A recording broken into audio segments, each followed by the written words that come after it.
Hello guys, bersama saya lagi dalam Alright Nopo Channel. Panas ya, ini adalah perbahasan berkaitan dengan belanjawan ataupun budget Kerajaan Madani 2024. Ya, apa yang berlaku adalah pembangkang hari ini menunjukkan mereka seolah-olah bijaksana, memperlekehkan, mengkertawakan, menyindir ya berkaitan dengan belanjawan 2024 ini. Ada yang mengatakan berkaitan dengan cukai SST yang naik sebanyak 8%, sedangkan mereka sendiri tidak memahami ya apakah servis atau cukai yang naik itu di dalam SST. Mereka hanya pandai menembak, membuat persepsi kononnya kerajaan ini begini dan sebagainya, tapi sebenarnya mereka tidak memberitahu sebenar apakah teks 8% yang dinaikkan itu. Seperti mana yang kita tahu, teks yang naik itu hanyalah untuk servis perkhidmatan. Itu pun makanan, minuman dan juga telekomunikasi dikecualikan. Hanya untuk yang mau menginap di hotel barulah akan dikenakan daripada 6 ke 8%. Dan ada pula MP daripada Macang ini, sahabat semua, ketika mencela Ketua Pembangkang dalam sesi perbahasan ini, kononnya Tesla hanya tujuannya untuk menjual kereta di Malaysia. Begitu pendek akalnya, sahabat semua. Kononnya seorang yang bijaksana, tapi apabila saya melihat ya ini mereka menunjukkan kebobrokan diri, sangat-sangat memalukan. Jadi menarik untuk kita tonton atau sebenarnya tonton video ini ya, berlaku seperti tadi ya, perbahasan Kota Pembangkang yang mana pemimpin-pemimpin MP-MP PAS pula mencela, menunjukkan kebobrokan dan juga kebodohan mereka. Mari kita tonton, sahabat semua. Amel. Berlakon hentam orang kaya, tapi kawan dengan orang kaya. Dalam masa yang sama, seolah-olah membela golongan orang susah yang ada dalam negara ini. Tapi dalam bajet ni, daripada cukai 6% naik 8%. 2% ini unjurannya berapa tak abang? Kita nak tahu berapa perolehannya. Kalau takat 1 bilion pada sebuah negara, supply chain dia menekan rakyat. Akhirnya, rakyat yang terpaksa membayar semua kos daripada 2% kenaikan cukai ini. Jadi, saya nampak macam gambar Tamil lah, bajet ni. Macam mana pandangan Larut? Mohon pendang, kita tak payahlah begitu sekali anggapan kita, sebab saya yakin daripada ucapan Yang Amat Berhormat Tambun, saya nampak akhir-akhir itu memohon supaya kita dapat kerjasama untuk menentukan negara ini dibangun dengan lebih baik dan adil. Ni sekejap Larut. Jadi Larut tadi ni tak habis tu sebab tu. Tak apa. Nah, ni macam ni. Tak apa. Duduk dululah. Ya, biar saya ulas sikit. Jadi nak ulas, okey. Saya lihat, kalau kita lihat zaman Nabi SAW, ada beberapa tokoh yang kita kategorikan maha kaya lah. Amr bin Auf sekali berniaga dengan 700 ekor unta. Bayangkan 700 kontena sekali pergi bisnes. Sayyidina Uthman bin Affan. Persoalannya ialah, kalau kita lihat dari segi data yang ada, golongan maha kaya atau golongan kaya ni, dia menyumbang kepada sumbangan besar kepada pembangunan negara. Persoalan kita ialah, berapa persen sumbangan golongan maha kaya atau T20 kepada ekonomi negara? Mungkin boleh. Terima kasih. Saya minta supaya kerajaan dapat menjawab berapa peratus daripada sumbangan T10 cukup untuk menunjukkan bahawa mereka dapat membantu dari segi pembangunan ekonomi negara. Tuan Yang Bertuah, sebagai sebuah negara perdagangan yang sedang membangun, belanjawan 2024 seharusnya bersifat mesra pertumbuhan atau pro-growth, mesra perniagaan atau pro-business, dan mesra rakyat atau pro-people. Kerajaan harus terus melaksanakan perancangan yang teliti dan penambahbaikan bagi memudahkan para pelabur asing terutamanya untuk memperoleh akses kepada insentif dan kemudahan-kemudahan tertentu agar mereka dapat meningkatkan pelaburan mereka dari semasa ke semasa. Pendekatan seperti ini merupakan pendekatan ekonomi yang telah pun dan akan terus dibawa oleh Perikatan Nasional. Ianya penting bagi merancangkan pertumbuhan negara sekaligus mencipta lebih banyak peluang perniagaan dan peluang pekerjaan berpendapatan tinggi kepada rakyat. Alhamdulillah, pendekatan mesra pelabur dan perniagaan semasa Perikatan Nasional menjadi kerajaan telah terbukti membuahkan hasil yang lebih baik di mana jumlah pelaburan asing atau foreign investment dalam tempoh separuh tahun 2022 berjumlah 90.6 bilion ringgit adalah jauh lebih tinggi daripada tempoh yang sama pada tahun 2023, iaitu sebanyak 63.3 bilion ringgit. Selain itu, jumlah modal pelaburan atau total capital investment yang diluluskan bagi tempoh separuh pertama tahun 2022, Januari hingga Jun, iaitu sebanyak 134.4 bilion ringgit juga mencatatkan penurunan berbanding 132.6 bilion yang direkodkan bagi tempoh yang sama pada tahun 2023. Mohon mencelah. Minta celah. Ya, mohon larut. Angka-angka ekonomi ini adalah amat membimbangkan apabila data Lembaga Pembangunan Pelaburan Malaysia atau MIDA. Ini adalah angka-angka yang dipetik daripada MIDA sendiri yang menunjukkan ekonomi negara sedang berdepan dengan masalah penyusutan nilai pelaburan asing sebanyak 30.1%. Ya, Muhammad Taling Larut. Jaya. Ya, Muhammad Larut. Sekejap. Waf. Terima kasih, Muhammad Larut. Saya agak curiga dan juga ingin mengetahui sebenarnya daripada Yang Muhammad Tambun. Beberapa pengumuman pelaburan yang diumumkan seperti Tesla, contohnya Julai 14, Tesla will bring tens of thousands of skilled jobs opportunities. Tapi bila kita lihat di New York baru-baru ini, Perdana Menteri Thailand yang baru, Tavisin, yang mengumumkan Tesla akan membuka kilang gigafactory-nya. Jadi di mana sebenarnya pelaburan yang akan menghasilkan puluhan ribu peluang pekerjaan berkualiti di bawah ekonomi madani. Dan saya tengok laporan daripada South China Morning Post. Ini penjelasan daripada Timbalan Menteri Pelaburan Indonesia, Septian Haryo Seto. Mereka tidak merisaukan tentang Tesla di Malaysia. Kerana bagi Indonesia, mereka kata ianya hanyalah untuk sales dan distribution, bukan manufacturing bateri. Seperti yang dijanjikan oleh Yang Muhammad Tambun. Jadi, Yang Muhammad Larut, apakah ini satu janji overhype daripada kerajaan Madani tentang pelaburan yang berkualiti tinggi? Taling Jaya sambung. Celah. Sebab itulah saya merasakan bahawa apa yang kita ingin lakukan adalah satu pendekatan yang agak berbeza bila kita sebut tentang foreign investment yang ingin dibawa masuk itu. Jangan kita cerita sesuatu yang sedap didengar, tapi akhirnya tidak menguntungkan kita sama sekali. Okey, terima kasih. Tadi disebut bahawa di pihak Perikatan Nasional tidak akan sama sekali bersetujui dengan kegiatan yang tidak bermoral untuk membangunkan ekonomi. Soalan saya adalah, adakah cara pembangunan ekonomi Perikatan Nasional dibuat melalui dengan penambahan cabutan khas perjudian yang berlangsung, yang dinaikkan daripada 8 kali kepada 22 kali semasa pemerintahan Perikatan Nasional? Terima kasih Taling Jaya. Mungkin sebab itu menyebabkan Yang Berhormat Senator Zafrul diambil dan ditukarkan ke Kementerian MITI. Collective responsibility. Tuan Ketua. Yang Berhormat Larut, Kabinet ada collective responsibility. Tuan Ketua. Terima kasih. Minta Sudah laluan lama negara Larut, ini minta laluan Larut.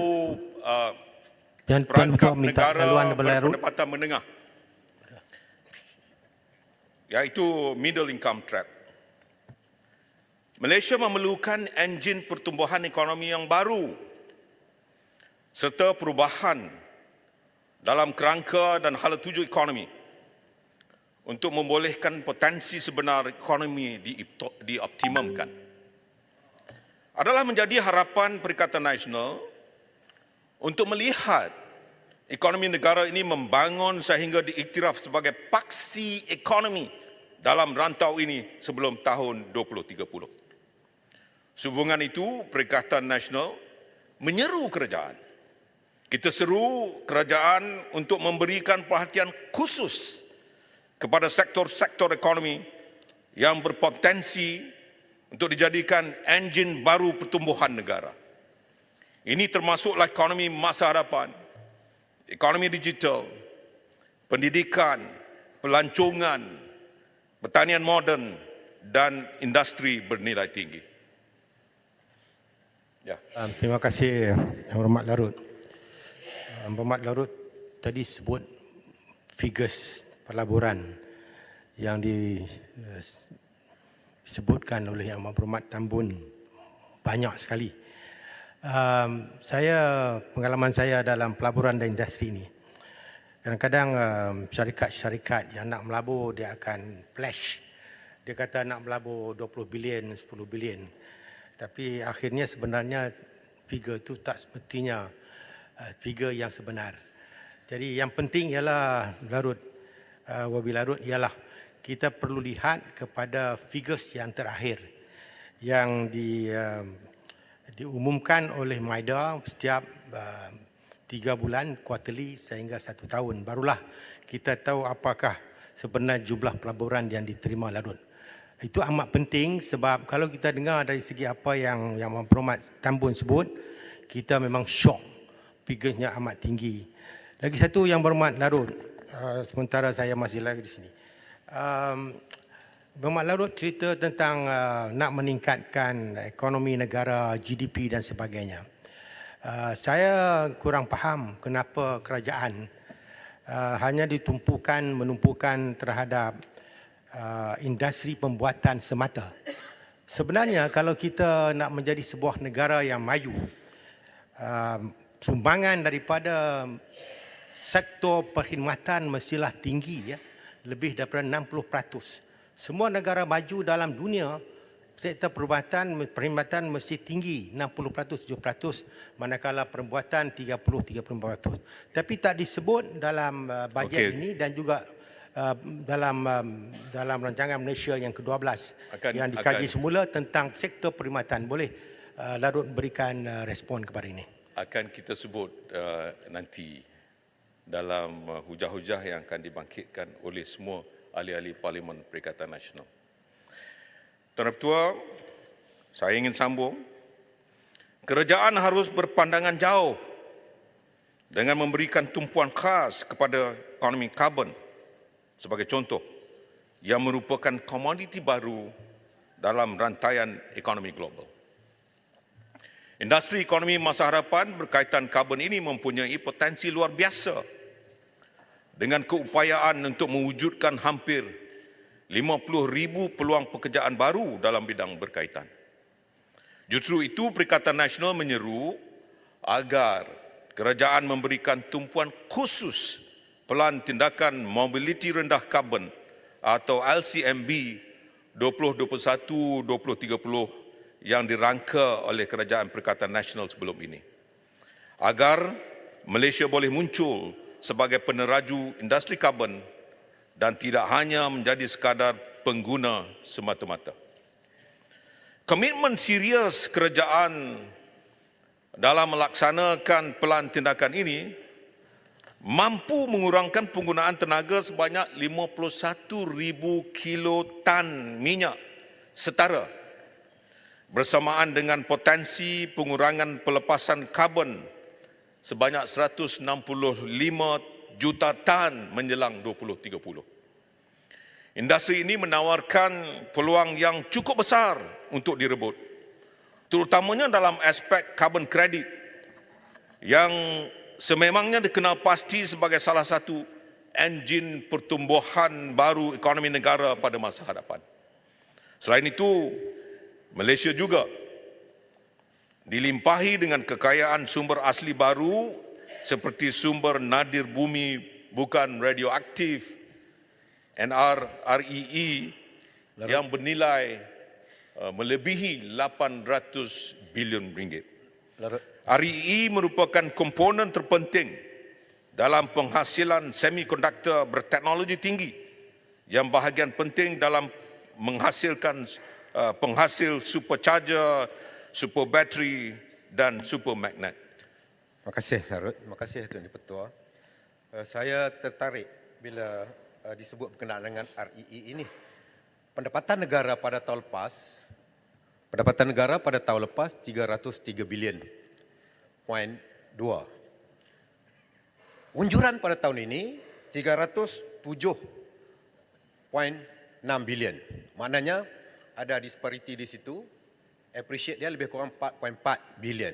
Dan 4.4 bilion ini juga termasuk 2% yang telah dibentangkan oleh Yang Amat Berhormat Tambun dalam kenaikan untuk cukai AST baru-baru ni. Jadi apalah masalah? Adakah Larut bersetuju? Apa rakyat yang menanggung sekarang ni? 2% ni rakyat yang menanggung berdasarkan supply chain yang berlaku. Adakah Larut bersetuju apabila saya katakan REE ini khususnya di Kedah, kerajaan sepatutnya mengambil pendekatan untuk mendapat penghasilan, revenue negara yang baru, tidak perlu kepada kenaikan cukai bagi menekan rakyat apabila REE ini menjadi permintaan dunia yang utama. Satu tenaga baru yang utama dunia. Oleh sebab itu, bahkan hasil tersebut menjadi jalan keluar daripada mengenakan cukai kepada rakyat. Bukankah kita ketepikan dulu masalah politik, kita tumpu kepada pembangunan negara dengan kita ada kata kelola yang baik ataupun urus takbir yang baik antara kerajaan pusat dengan kerajaan negeri untuk kita exploit dengan izin REE yang menjadi permintaan dunia ini. Macam mana pandangan Larut? Ya, Kota Baru. Tuan Ketua, saya minta supaya apa yang dikatakan oleh pendang itu tentang NRREE ini, terutamanya di Kedah itu, dimasukkan sebagai teks ucapan saya. Baru. Terima kasih Yang Berhormat Tuan Di-Pertua. Terima kasih Larut. Saya berminat apa yang disebut oleh Yang Berhormat Larut tadi mengenai sumber-sumber baru untuk ekonomi negara. Salah satu daripada penekanan oleh Kerajaan Perikatan Nasional dulu di bawah Yang Berhormat Paguh dan juga Yang Berhormat Bra dulu itu mengenai tenaga boleh baru ataupun renewable energy. Pada zaman itu kita membuat polisi tidak membenarkan RE ini, bukan RE dieksport ke negara, ke luar negara kerana RE yang kita punya ini boleh menjadi tarikan kepada pelaburan asing, terutamanya syarikat-syarikat yang disebut RE100, Renewable Energy 100. Dia menggunakan 100% renewable energy. Tapi kerajaan yang ada sekarang ini telah mengubah dasar ini di mana dibenarkan RE ini dieksport, menyebabkan pelabur-pelabur yang telah mengesahkan pelaburan mereka di dalam negara ini telah menarik balik pelaburannya. Apa pandangan Larut? Tuan Ketua, saya bersetuju dengan apa yang dikatakan oleh Yang Berhormat Kota Baru, bahawa kadang-kadang strategi untuk kita meningkatkan pelaburan dalam negara ini, kita kena lihat dari segi keseluruhannya. Jangan kita guna short term gain semata-mata dengan hanya menjual renewable energy ini dan akhirnya menyebabkan kurang pelabur untuk membuka dan membesarkan industri mereka dalam negara. Sepatutnya kerajaan melihat strategi yang mana yang boleh menguntungkan dan memberi peluang pekerjaan kepada rakyat seperti apa yang telah pun dilakukan oleh Perikatan Nasional sebelum ini. Jadi saya bersetuju dengan pandangan Ketua Baru untuk kerajaan melihat semula akan perkara ini. Pada masa yang sama, Larut sikit saya nak kait. Okay. pada masa yang sama Malaysia harus bersedia untuk melonjakkan pembuatan elektrik dan elektronik. Alright guys, so tidak sanggup lagi saya untuk mendengar keseluruhan perbahasan daripada ketua pembangkang ini. Jelas ya apa yang mereka katakan. MP-MP dari MP-MP daripada PAS mencela, menunjukkan kebobrokan mereka dan tujuan mereka sebenarnya berpolitik semata-mata. Contohnya MP Pendang, 2 kali beliau berdiri asik mengatakan berkaitan dengan SST yang dinaikkan kepada 8%. Dia tidak rungkaikan apa yang naik. Jadi saya ingin memberikan sedikit perincian. Dalam SST ini ada 2, satu sales dan juga service. Dari pasal itu dipanggil SST, service sales tax. Yang kedua adalah service tax. Jadi yang naik 8% itu sales tax itu, sel jualan itu, cukai jualan itu tidak berubah, tetap sama seperti sebelum ini. Dan yang naik itu hanyalah perkhidmatan, cukai perkhidmatan.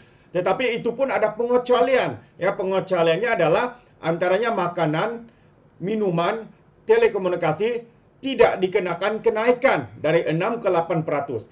Yang naik itu adalah barangan-barangan mewah, perkhidmatan-perkhidmatan mewah, antaranya menginap ke hotel, makan di hotel mewah, apalagi perkara pergi karaoke, pergi tengok wayang. Perkara ini adalah perkara-perkara yang selalu dilakukan oleh orang-orang M4, T20, orang-orang kaya, sahabat-sahabat semua.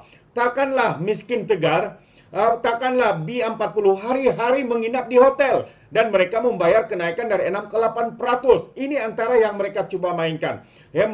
Mengelirukan rakyat, memperbodohkan rakyat. Saya percaya mungkin ramai yang tidak diperbodohkan, tapi ada juga yang boleh diperbodohkan karena terlalu taksub dengan kepartian, PAS dan juga Bersatu.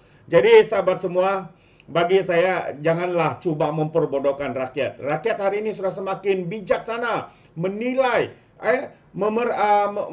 memahami. Bukan seperti macam MP Pendang, MP Macang, Kota Baru dan Ketua Pembangkang ini yang cuba kononnya memperkenalkan bisnis baru, pro bisnis dan sebagainya. Apa guna bisnis yang baru saja itu dinaikkan kalau rakyat sendiri tidak terpelihara? Ini sebenarnya yang menjadi fokus kepada kerajaan hari ini pada pandangan saya dalam budget ini. Tetapi kita boleh nampak MP-MP daripada pembangkang ini begitu mereka cuba menunjukkan mereka bijak, tapi akhirnya inilah yang dikatakan bijak bodoh, bijak bangang. Bijaknya itu hanya apabila berkata-kata, tetapi tidak disertakan dengan bukti. Tapi sabar sahabat semua, sebab saya percaya Datuk Seri Anwar Ibrahim, Perdana Menteri kita, pastinya akan memberikan jawapan yang padu. Soalan-soalan yang dikemukakan oleh mereka ini sebenarnya adalah bola tanggung untuk diri mereka sendiri yang pastinya akan mengena batang hidung sendiri. Jadi itu pandangan saya berkaitan dengan perbahasan bajet 2024 yang diberikan oleh Ketua Pembangkang ini dan juga MP-MP PAS dan Bersatu ini. Saya merasakan mereka ini hanya berlevelkan standard darjah 1, sahabat-sahabat semua. Mungkin bukan darjah 1, level tadika, sahabat semua, yang tidak faham, tidak memahami, yang hanya pandai bercakap kosong dan sebagainya. Kita sendiri, saya sendiri sebagai rakyat memahami apabila mendengar perincian ataupun pembentangan yang dibuat oleh Perdana Menteri kita. Tetapi mungkin mereka faham, tapi sengaja untuk membina persepsi, untuk menghasut rakyat, untuk membenci kerajaan hari ini. Itu pandangan saya.